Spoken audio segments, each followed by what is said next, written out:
America और Iran के बीच तनाव लगातार बढ़ता जा रहा है। दूसरे दिन अमेरिकी एयर स्ट्राइक के बाद अब ईरान ने भी पलटवार करते हुए कुवैत और बहरीन में मौजूद अमेरिकी सैन्य ठिकानों पर मिसाइल और ड्रोन हमले करने का दावा किया है।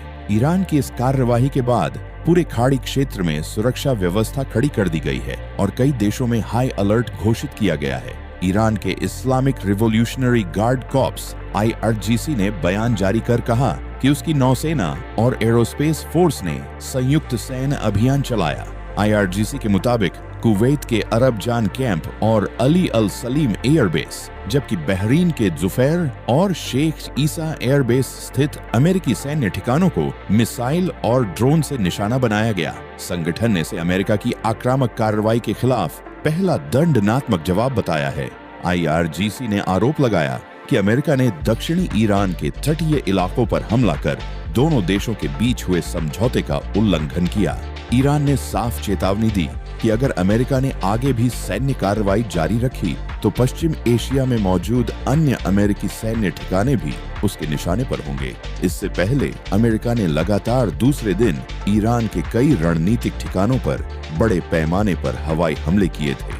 अमेरिकी सेना ने बंदर अब्बास, चाबहार, जास्क और अब्बू मूसा द्वीप समेत कई सैन्य ठिकानों को निशाना बनाया। अमेरिका का इधर कहना है कि यह कार्रवाई होरम से गुजरने वाले व्यापारिक जहाजों पर हुए हमलों के जवाब में की गई। वहीं अमेरिकी सेंट्रल कमांड का दावा है कि इन हमलों का उद्देश्य ईरान की सैन्य क्षमता को कमजोर करना और अंतर्राष्ट्रीय समुद्री मार्गों की सुरक्षा सुनिश्चित करना है। इधर ईरान के पलटवार के दावे के बाद पूरे खाड़ी क्षेत्र में सुरक्षा एजेंसियां सतर्क हो गई हैं। बहरीन और कतर में एयर रेड अलर्ट जारी किया गया। लोगों से घरों के भीतर रहने और खिड़कियों से दूर रहने की अपील की गई। कुछ समय बाद कतर ने कहा कि तत्काल खतरा टल गया है, लेकिन सुरक्षा एजेंसियां भी पूरी तरह सतर्क हैं।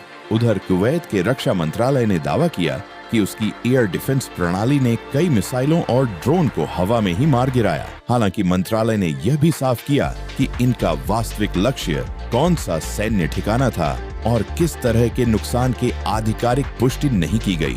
ईरान ने अमेरिका पर दोनों देशों के बीच हुए समझौतों को तोड़ने का आरोप लगाया। ईरान के विदेश मंत्रालय के प्रवक्ता इस्माइल बकाई ने कहा कि अमेरिका ने एक तरफा सैन्य कार्रवाई कर समझौते की शर्तों का उल्लंघन किया है।